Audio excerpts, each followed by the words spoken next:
Cricket vision নিয়ে আলোচনা করছিলাম, আর আলোচনা করার জন্য আমাদের সঙ্গে রয়েছেন সহসভাপতি বিসিবির ফারুক আহমেদ। বিশ্বকাপ রিলেটেডই আরেকটা কোশ্চেন করতে চাই, সেটা হচ্ছে যে বাংলাদেশ তো বিশ্বকাপে ভারতে খেলতে যাচ্ছে না, সেই ডিসিশন তো জানিয়ে দিয়েছে। তবে সাংবাদিকদের অ্যাক্রিডিটেশন কার্ড নিয়ে একটা নতুন সমস্যা দেখা দিয়েছিল যে আইসিসি বাংলাদেশের যারা সাংবাদিক তাদের অ্যাক্রিডিটেশন দেয়নি, বাতিল করেছে। পরবর্তীতে বিসিবি থেকে আপিল করা হয়েছিল যে তাদেরকে যেন অ্যাক্রিডিটেশন কার্ড দেওয়া হয়। এখন বিষয়টা হচ্ছে যে আমরা তো নিরাপত্তা কনসার্ন থেকে আসলে ভারতে খেলতে যাইনি, তো অ্যাক্রিডিটেশনটা বিসিবির থেকে যে চিঠিটা দেওয়া হয়েছে সেখানে কি শুধু শ্রীলঙ্কার জন্য অ্যাক্রিডিটেশন চাওয়া হয়েছে নাকি ভারতের জন্য? আসলে এটা আমি এক্স্যাক্টলি খুব ভালো জানি না, বিকজ আমাদের মিডিয়া উইং আছে, আপনি জানেন মিডিয়ার একজন চেয়ারম্যান আছেন, প্রেসিডেন্ট তো আছেনই, তো তারা হয়তো ব্যাপারটা দেখেছে। আমি আজকে সকালে পত্রিকায় দেখছিলাম যে আমাদের থেকে বলা হয়েছে অ্যাক্রিডিটেশন দিতে। এখন এটা কিন্তু এখন চলে আসছে ব্যাপারটা পুরোপুরি ব্যক্তিগত পর্যায়ে। ওই অ্যাক্রিডিটেশন পাওয়ার পরে জার্নালিস্টরা কি যাবে কি যাবে না, এটার পরে এই থ্রেটের পরে এটা কিন্তু তাদের নিজে নিতে হবে। আই এম শিওর শ্রীলঙ্কা তো তাদের জন্য কোনো প্রবলেম নাই, শ্রীলঙ্কা তো অবশ্যই যেতে পারে। এখন ইন্ডিয়াতে যাবে কি যাবে না, এই কলটা একদম ব্যক্তিগত কল হওয়া উচিত আমি মনে করি। আর এত কিছু যখন আমরা দেখছি, মানে বেশ কিছু খুবই কি বলে ডিস্টার্বিং নিউজ আসে যে আপনার মনে করেন এক বাংলাদেশি মনে করে এক ইন্ডিয়ান মুসলমানকে নাকি মেরে ফেলেছে পিটিয়ে কোথায় এই কলকাতাতে।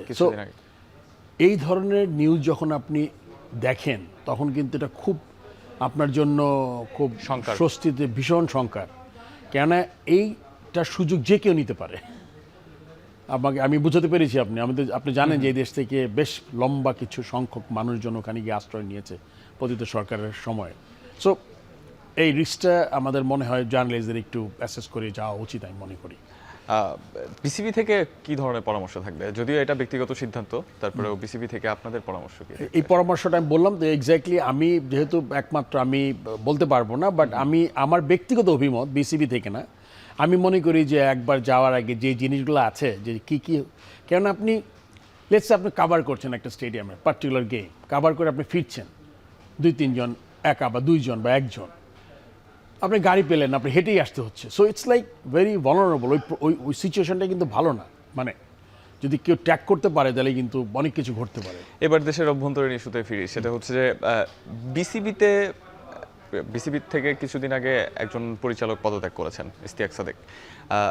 তার পদত্যাগের পর থেকেই ক্রিকেট পাড়ায় একটা গুঞ্জন হচ্ছে যে বিসিবির নানা ধরনের ভেতরের পরিচালকদের মধ্যে বোঝাপড়ার অভাব বা শৃঙ্খলার অভাব, কিংবা একজন এক ডিসিশন নিচ্ছেন, নিজেদের মধ্যে সেভাবে কোনো কম্বিনেশন হয়ে ওঠে নাই, যার কারণেই এই পদত্যাগ, এবং এর রেশ ধরে এই পদত্যাগের তালিকাটা অনেক বড় হতে থাকবে।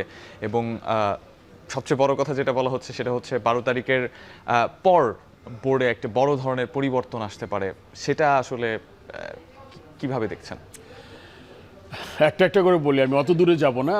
Ishtiaq Sadiq is a very mature ছেলে, অ্যান্ড লম্বা সময় ক্রিকেটের সাথে সে আছে, and himself he was a good player.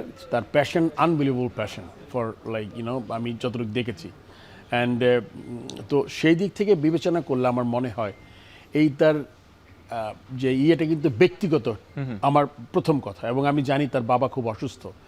সব কিছু মিলিয়ে হয়তো বা অন্য কোনো কারণ যেটা আপনি উল্লেখ করেছেন, হয়তো বা বোঝাপড়া হচ্ছে না, এটাও থাকতে পারে। আমি আসলে ওটার পর ওর সাথে আমি যোগাযোগ করার চেষ্টা করেছিলাম, আমি ফোন করেছিলাম, মেসেজ রেখেছি, তো মানে আমি তাকে আসলে যোগাযোগ করতে পারিনি। তাহলে হয়তো এক্স্যাক্টলি আমি একটু হলে বলতে পারতাম যে আসলে কারণগুলো এই। So good luck. এটাও আমি জানি না বোর্ড পেয়েছে, অ্যাকসেপ্ট করেছি কিনা পদত্যাগপত্রটা, কেন এটা তো অ্যাকসেপ্টেন্সের ব্যাপার থাকে। আমাদের লাস্ট বোর্ড মিটিংয়ে এই চিঠিটা এসছে, আমরা সবাই দেখেছি। বাট তারপর হয়তো বা ডিসিশন নিবে বোর্ড প্রেসিডেন্ট, বা যোগাযোগ করবে কিনা আমি তাও জানি না। সো সব মিলে আসলে ডেফিনেটলি তার ভিতরে কিছু আছে, এক্স্যাক্টলি সেই বলতে পারবে কেন সে পদত্যাগ করেছে। চিঠিতে বলেছে যে পদত্যাগের তালিকাটা অনেক বড় হওয়ার কথা, সেটা মানে গুঞ্জন অন্তত। এটাও আমি এক্স্যাক্টলি শিওর না এই মুহূর্তে, আমি না। সো হতে পারে। আপনি জানেন যে মানে এটা তো আমাদের 25 জন পরিচালক, আর 25 জনের মধ্যে কিন্তু আপনি বোর্ড চলবে 10 জন হলে, মানে কথার কথা বলছি আমি, যেমন লাস্ট বোর্ডে আমি তাই ছিলাম, আমি প্লাস 9 জন ছিল আর কি পরিচালক। So 1/3 is like the requirement to fill the quorum. So ওইরকম চিন্তাগুলো আমি জানি না যেটা exactly। বলা হচ্ছে রাজনৈতিক পট পরিবর্তন কিংবা অন্তর্বর্তীকালীন সরকার আছে, পরবর্তীতে নির্বাচিত সরকার আসবে 12 তারিখের পরে। এই কোশ্চেন আপনি board- করেছেন, আমি হ্যাঁ, মিস হ্যাঁ, করে হ্যাঁ। গেছি, আমি বলে দিচ্ছি এবং আপনাকে। হচ্ছে আইসিসি থেকে আসলে আমি ওটার সঙ্গে যোগ করে দেই, এটার পাশাপাশি আইসিসি থেকে আসলে এরকম কোনো থ্রেট আছে কিনা, কারণ হচ্ছে এমনিতেই একটা বাজে সময় পার করছে বাংলাদেশ ক্রিকেট, সেই সময় যদি এরকম কোনো পরিবর্তন আসে সেটা আসলে কিরকম? মানে আপনি যদি if you go by the book constitution, এটা বলে হলে কি আপনার একটা নির্বাচিত বডিকে আপনি ইচ্ছা করলে এটাকে আপনি ডিসলভ করতে পারবেন না, এটা হলো নর্মাল। কেন লাস্ট তো এই বোর্ডটা তো নির্বাচিত, এখন নির্বাচন নিয়ে আপনি কোশ্চেন করতে পারেন, এটা আপনি বলতেই পারেন, বাট যখন নির্বাচিত প্রেসিডেন্ট হয়, নির্বাচিত বোর্ড হয়, তখন কিন্তু এটাকে মানে আইসিসি চায় না কোনো ইন্টারফারেন্স হোক গভর্নমেন্ট লেভেল থেকে যারা আসবে ক্ষমতায়। কিন্তু তার আগে যদি আবার যদি পদত্যাগ করে দেয় পুরো বোর্ড, তাহলে তো ব্যাপারটা অন্যরকম। তারা হয়তো বলবে যে না ঠিক আছে, পদত্যাগ করলে তো আপনি এই ক্যানট স্টপ, যেটা একটু আগে বললেন আপনি। সো দুইটা দুই রকম আছে, কিন্তু আপনি বোর্ডকে ডিসলভ করলে কিন্তু আইসিসি মাইট কাম মানে ইন্টারভিন করতে পারে যে না এটা তুমি করতে পারো না, বিকজ দে আর। আর যদি আইসিসি মনে করেন আগে একটা ইলেকশনে ভুল হয়েছে, এইগুলো মানে এটা আসলে এই মুহূর্তে বলা খুব একদম অসম্ভব এক্স্যাক্টলি। মানে নতুন গভর্নমেন্ট তো অবশ্যই আসবে, যেই আসবে, এই গভর্নমেন্ট তো থাকছে না ইন্টারিম গভর্নমেন্ট, কারণ ইলেকশন হবে, একটা গভর্নমেন্ট আসবে, ওই গভর্নমেন্ট তারা তখন হয়তো চিন্তা করবে যেটা কীভাবে reform একটা করা। জিনিস তো ক্লিয়ার, সেটা হচ্ছে যে আইসিসি হয়তো কিছুটা উৎপেতেই আছে যে বাংলাদেশে আরো একটা ভুল করুক, আরেকটা হয়তো নিষেধাজ্ঞা আসবে। এইটা খুব ইম্পর্টেন্ট একটা কোশ্চেন করেছেন আপনি।